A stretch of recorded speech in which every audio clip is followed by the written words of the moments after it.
기사쇼 만지영입니다.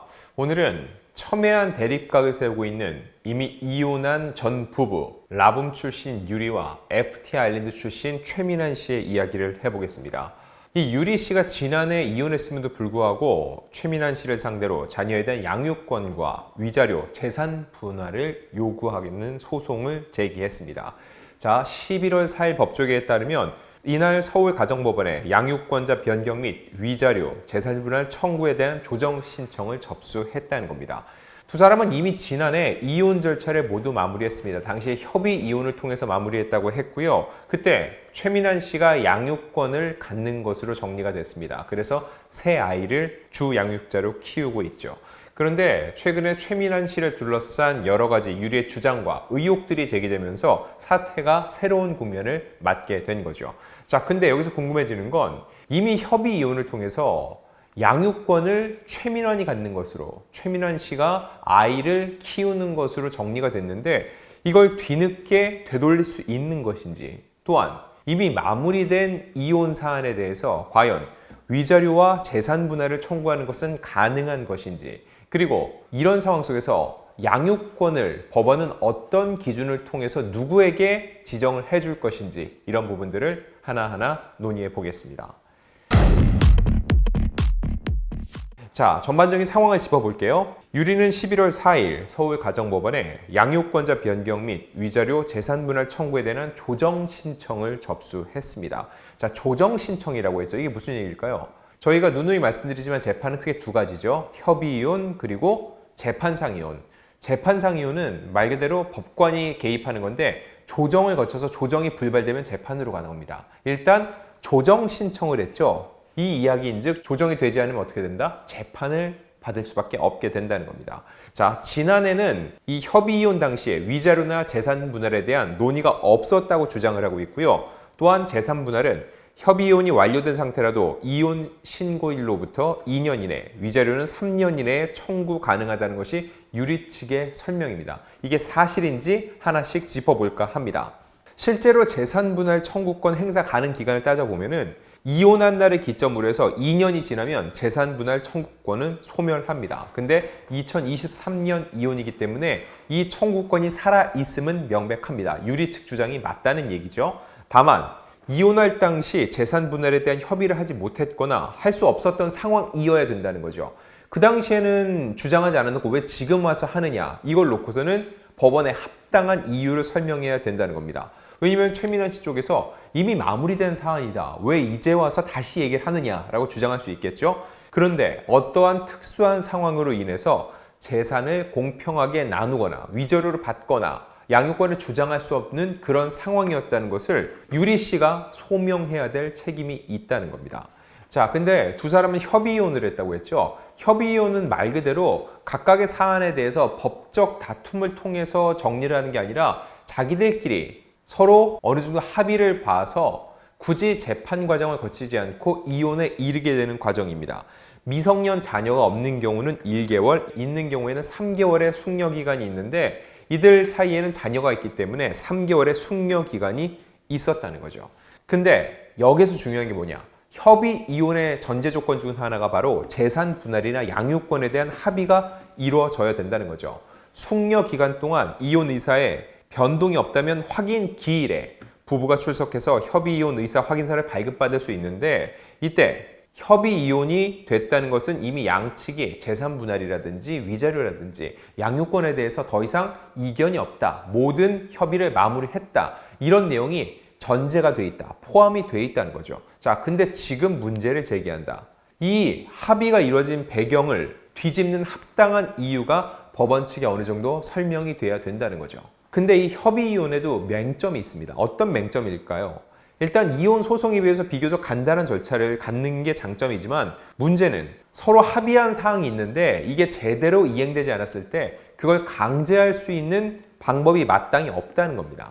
이는 협의이혼의 약정이라는 게 당사자 간의 계약에 불과하다는 거죠. 즉 상대방이 약속을 이행하지 않는다, 즉 계약을 어긴다. 이 경우에는 결국 소송을 통해서 다시금 권리를 주장할 방법밖에 없다는 겁니다. 결국 유리 같은 경우는 이미 협의이혼을 했지만 나의 권리를 충분히 찾지 못했다. 그런 의미로 다시금 조정 신청을 했다고 볼 수 있죠. 그리고 현행법상 위자료는 손해를 안 날로부터 3년, 재산 분할은 이혼한 날로부터 2년 안에 청구가 가능하니까 유리는 재산 분할, 위자료 모두 조정 대상으로 청구 가능한 시점이라는 거죠.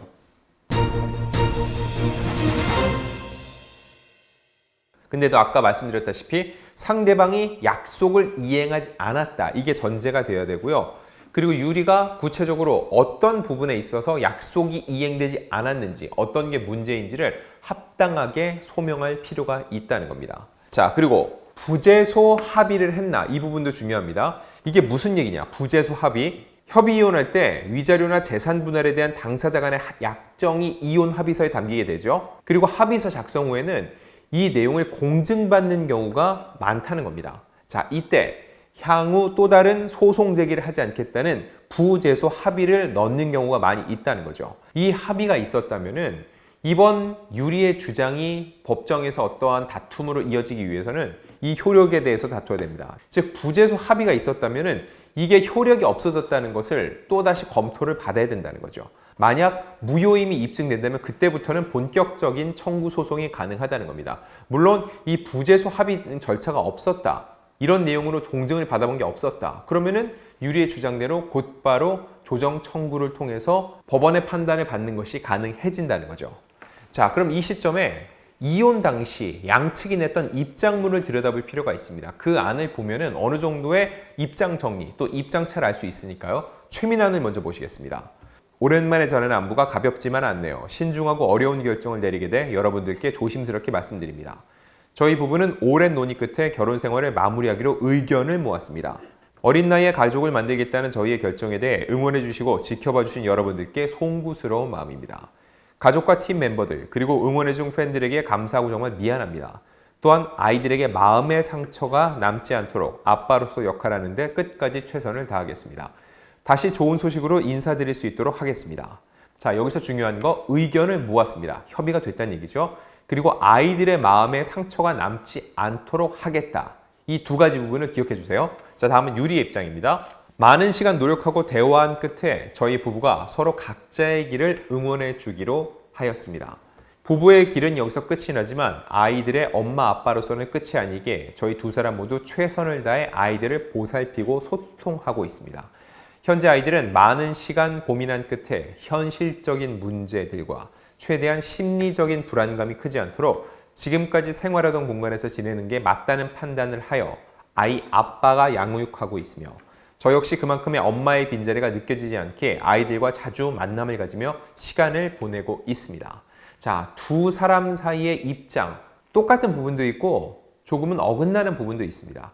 일단 서로 의견을 모았다는 지점, 그리고 아이들이 상처받지 않도록 최대한 심리적인 불안감이 크지 않도록 해야 된다는 데에선 확실하게 합의를 했던 것으로 보입니다. 자, 근데 그 당시에 유리 씨가 이혼 발표를 할 때 네티즌들에게, 대중들에게 적잖이 질타받은 부분이 바로 이 부분이었습니다. 통상적으로 이거는 정말 통념입니다. 절대적인 건 아니에요. 근데 아이들은 보통 엄마가 키우고 더 강력하게 양육권을 주장한다. 이게 일반적으로 사람들이 많이 갖고 있는 생각이거든요.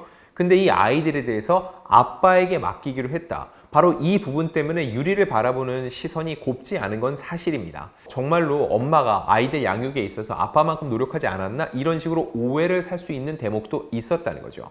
근데 최근에 불거진 사안을 보면은 최민환 씨가 가정에 소홀했다. 아빠로서의 역할을 충실할 수 있을까? 이런 의구심이 들 만한 유리 씨의 주장이 있었죠. 자, 그렇다면은 향후 양육권 주장에 있어서 유리 씨가 유리해지는 것이 아니냐. 근데 이 얘기는 반만 맞고 반은 틀립니다. 왜 그런지 말씀을 해드리겠습니다. 일단 양육권을 지정할 때 경제적 능력이 굉장히 중요합니다. 실질적으로 아이를 부양할 능력이 되어야 된다는 거죠. 이런 걸 놓고 봤을 때 유리 씨보다는 최민환 씨가 좀 더 안정적인 수입원, 활동을 해왔다고 법원이 판단할 가능성이 있고요. 그리고 앞서서도 아이들의 심리적인 불안감이 크지 않도록 지금까지 생활하던 공간에서 생활하게 하려고 했다. 그래서 아빠가 양육을 하기로 했다. 이게 유리 씨의 앞선 입장인데 지난 1년간 아이들은 그렇게 아빠와 생활을 해왔습니다. 근데 지금 엄마에게 간다는 게 아이들에게 어떤 심리적 영향을 미칠지 모른다는 거죠. 자, 근데 여기서 또 하나. 유리 씨가 주장한 바에 따르면은 최민환 씨는 결혼 생활 중에 굉장히 부적절한 행동이 있었다. 이런 주장이 있었죠. 자, 이 부분을 놓고 이거 봐라. 아빠로서 충분히 역할하기 힘들지 않겠냐. 이런 걸 주장할 수 있겠죠. 자, 근데 이거는 사실이라는 걸 전제하더라도 이혼 전에 발생한 일입니다. 이혼 후에 최민환 씨가 아이들과 어떻게 지내왔는지 이 부분에 대해서는 확실하게 유리 씨가 지금 알 수 없는 부분이기도 하죠. 그래서 이혼 후에도 아빠로서의 역할을 충실히 하지 못했고 앞으로도 할 수 없을 것 같다는 것을 과연 현재 주 양육자인 아빠를 대상으로 유리 씨가 어느 정도 입증해 낼 수 있을지도 굉장히 중요하다는 겁니다. 일단 법원은 아이들의 복리를 최우선으로 고려하기 때문에 배우자의 부적절한 행동, 분명 양육권 지정 과정에서 영향을 미칠 수가 있습니다. 그 부분을 굉장히 주의 깊게 들여다볼 수밖에 없을 것으로 보이고요. 무엇보다 새 아이의 의사가 굉장히 중요하다는 거죠. 이미 엄마 아빠의 이혼을 경험했고 아빠와 생활을 주로 해왔습니다. 물론 유리 씨는 엄마의 빈자리가 느껴지지 않을 만큼 아이들과 자주 만남을 가지고 시간을 보냈다고 했는데 정말 안타깝게도 이혼 소송 과정 그리고 양육권 지정 과정에 있어서는 이건 역시 낱낱이 서로에게 대해서 비수를 던질 가능성이 굉장히 높아 보입니다. 일단 법원은 무엇보다 자녀들의 이익을 최우선으로 고려를 합니다. 어느 쪽, 누구와 사는 게 더 나은 환경 속에서 아이들이 좀 더 안정적으로 지낼 수 있느냐 이것을 판단할 것으로 보이고요. 한쪽 배우자가 어떠한 잘못을 저질렀을 때 그럼에도 불구하고 법원은 양육 능력이 더 뛰어나거나 자녀와의 애착 관계가 더 강한 경우 또 아이가 원할 경우 이 경우는 주 양육자로 지정을 할 수도 있다는 겁니다. 즉 유리 씨가 제기한 최민환 씨의 문제만으로 법원이 이건 무조건 최민환이 잘못했으니까 유리가 키우는 게 맞아 이런 식으로 양육권을 임의로 지정할 거라고는 쉽게 생각할 수는 없습니다. 굉장히 민감한 문제이기 때문에요. 이 과정 속에서 무엇보다 아이들이 상처받지 않는 게 가장 중요할 것 같고요. 양육권 다툼은 아무래도 굉장히 치열한 다툼이 진행되는 과정에서 서로에 대해서 더 상처받는 이야기가 나올 수밖에 없습니다. 이 과정 속에서 아이들이 더 이상 상처받지 않도록 그리고 가장 좋은 환경 속에서 자랄 수 있는 그런 양육권 지정이 이루어질 수 있도록 바라면서 과연 이제 시작되는 두 사람의 이혼 소송도 어떻게 진행될지 저희가 쫓아가 보면서 여러분들께 소식 전해드리겠습니다.